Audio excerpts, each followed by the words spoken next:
Hi, and welcome to Conversion Conversations. This is Cameron, and today I'm taking a look at Transformers Generations Studio Series Gamer Edition 01 Bumblebee, and we have Bumblebee right in front of us. Of course, as every Studio Series figure, he comes with a little backdrop. I actually like this backdrop a lot. It looks like maybe it's one of the labs or something from the War for Cybertron game, but it helps offset the yellows in Bumblebee pretty nicely. And here is Bumblebee. This is the second time we've gotten War for Cybertron Bumblebee in toy form. The first time was when the War for Cybertron game first came out, which was, I think, 2010, if I remember correctly. And comparing the two, I never owned the original. From what I understand, this is a little smaller. They were both still deluxes, but this is smaller. And alt mode seems more compact, and it has a smoother curvature and bubble, which I like. This version does come with some weapons that have storage, so we've got a blaster up top, we have a sword in the back, and if we flip it over, this came loose, but there's a tab here that lets us put one of his arm guns down in the center of the body, in vehicle mode there.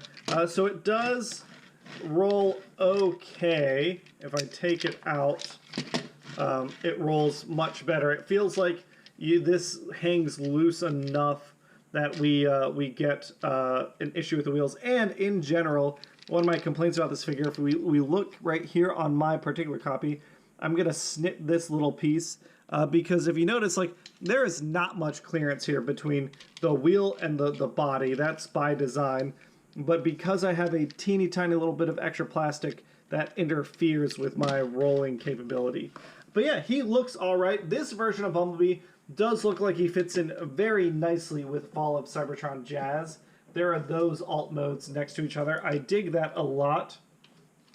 And to have my War for Cybertron toys lined up, here we go. Here's big old barricade. This is a funny thing to me that, I mean, these are both deluxes, but the way they used they weigh about the same in hand, and the way they use the mass differently in each toy is really, really neat to see. So yeah, building up a War for Cybertron line using the older figures and the other Gamer Edition figures is really neat. We're going to go into transformation, and I'm going to immediately start complaining. I always go alt mode to robot mode. We're going to start by coming off here. But getting this guy folded up, you see there's like two tabs here that go into the sides here. There's also tabs right here that go into this side piece here. There's a slot and a tab, and then those two tabs. Getting this guy into alt mode is an exercise in patience. It definitely took me a good amount of tries, some advice, some like feeling around, trying to figure out. It's just fiddly is what it is, and that was annoying to deal with. So untabbing those two pieces from the side, these are clearly his legs. We're gonna, I think, move out that arm and let us swing around that whole piece, which lets us flip around that whole leg piece, straightening it out and bring this piece over, and it gives us like kind of a faux boot almost. One more time on this side, we're gonna bring this toe piece down, which lets us fold that whole piece over, which lets us take this hinge here and fold it out straight, straightening up the knee, and then we click it in place, and it does hold pretty tightly, folding that piece up. And here we've got, his legs basically done. And if you notice, those legs don't look very much like the War for Cybertron legs at all. Next, we're going to come in up top. We've got this part of his back of his canopy folded up still. We're going to come in up top, and we're going to pull out from the wheel well his wheels, like so. Same thing on this side. Pull it out like so. Get those out of the way. And then we can take these arms and we can try and get them out of the way. Folding in those two pieces of his wheel wells fold in to compress his torso a little bit. And there's a little hinge here that we can, that arm loves to go off like that. Get that out of the way on either side to make room for him to be able to fold his torso down. We have his robot head, obviously. We can come in on the back. He's got a torso hinge here. That's going to come out a little bit, and then we can push down on the front of his car hood Maybe we want to push it up out of the way. There we go. And then push that down, get that out of the way. I'm going to pick up that arm piece. Putting it... And this is obviously one of those removable arm gimmicks that they're doing. I'll talk about why I'm not a fan of it, especially on this toy in a moment. Get this back in. It's keyed, of course. There we go. On these arms, we can fold around so that the flat part of the wheel well matches up with his wrist section here, which I do like that little bit of transformation. That's nice. There we go. On the sides, get those out of the way. And then we can fold down his chest, and there is, you'll see there is, in the hood, there is a slot here, and there's a tab in his torso, which doesn't really exist, it feels like. We can flip around the waist, 180, bring those shoulders down, and then fold things back on his back. And here we have Bumblebee in his robot mode. And again, I have never had any particular attachment to this version of Bumblebee or the original toy, so I'm not speaking from a point of nostalgia. But the transformation is fiddly and frustrating. Going to robot mode is easier than going to alt mode for sure. I feel like this doesn't super capture like Bumblebee's design. I like the collapsing chest piece. That does still feel a little too bulbous. We've got like some odd gaps here. It feels like, right, his legs, if we're looking at the toy design, his legs go straight into his chest. And he doesn't really have a pelvis. That's something that bothers me from a design point of view. The legs, I really don't like these legs. I don't like that. It feels like this outer piece should be on the outside of the leg. And the reason I think that is because there's the ankle tilt. It's going the wrong way on this figure. That is really an interesting and odd choice for me. Like, I feel like this is the way I think the legs would be. Wheels on the outside, but then obviously the knees bend backwards here. Even though the ankle tilt's going in a useful direction here. And here, like that you don't get much out of that ankle tilt, I think. In terms of articulation, he's not bad. He's got a pretty expressive neck articulation and everything, even though that's a pretty stoic head sculpt there. It's nice though, stoic but nice.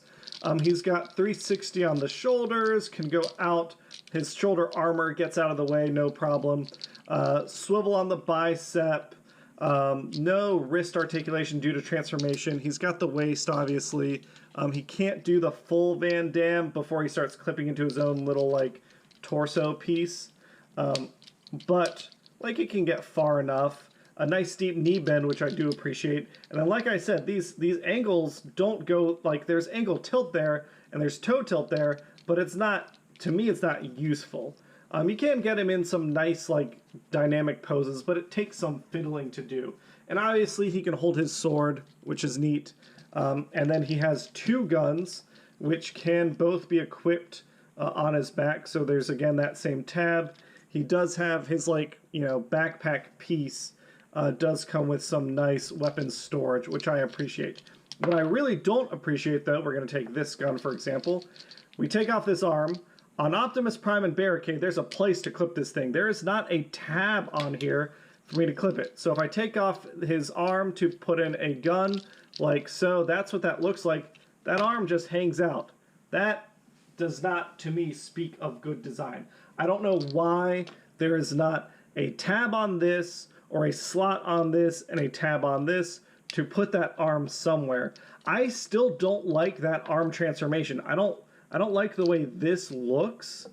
I would have much rather had this arm fold in, and like, I think this, to me, looks a lot cooler if we put it in this way, right? This looks a lot stronger and cooler than just the elbow into the weapon. It's disappointing that, like, I feel like they picked the wrong gimmick and they're not implementing it well. Bumblebee looks fine. He does look good against Fall of Cybertron Jazz, which I think is still like the worst of the Fall of Cybertron figures. So I'm still hopeful that if they did a Gamer Edition Jazz from War for Cybertron, we'll get a better update of this toy. But he's definitely the weaker of the two of Barricade. And Barricade has his issues, but Bumblebee, I think, fails to deliver the Studio Series vision, right? He doesn't look like he walked out of the game, and his transformation and the gimmick involved in him isn't executed well. So this is a toy that I would not recommend. Unless you're super attached to War for Cybertron and you need the whole collection, or you really love Bumblebee, it's an easy pass for me, especially at what Studio Series Deluxes are going for. It's not for me. That being said, because it's not for me, I want to give this one away. I've got the box. Oh yeah, I looked through, I guess I want to mention, because I looked through the instructions and it was annoying. I double checked. Like when he's looking at his storage here, the arm should be one of these components and it should show you where you store him, and it doesn't, and that's really frustrating. But I'll bundle him back up and ship him off to the winner. You go down, if you haven't done one of my giveaways before, you're going to go down in the comments and you're going to answer the question of the day. And here is my question of the day. What other game besides War for Cybertron and Fall of Cybertron would you like to see a Studio Series Gamer Edition figure for? For me, the big one I would love to see would be Transformers Devastation, because I really, really want the two Mooks, the blue and yellow Decepticon ground troops that are based off Runamuck and Runabout. I want them as toys. I'd love to get updated versions of those figures. I think that would be a lot of fun. So yeah, go down in the comments if you want to be entered in a chance to win Bumblebee. Next week's video, I will announce the winner of the giveaway. You reach out to me just like we're going to look at the winner of Barricade, the Age of Extinction or whichever, Dark of the Moon Barricade. We're going to do that right after this. But you go down in the comments, you answer the question of the day. Again, what War for Cybertron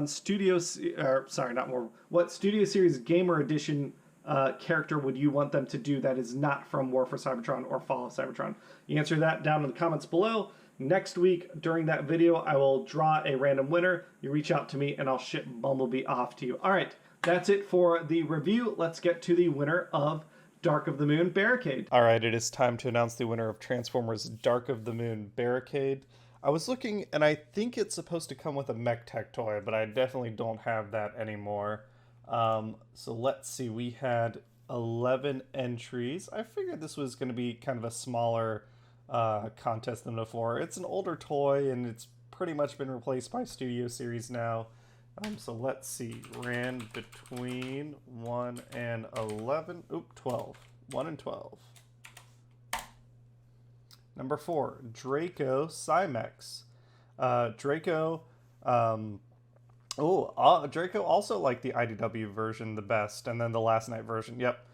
So Draco, congratulations. Again, reach out to me and any of the various social media from our About page.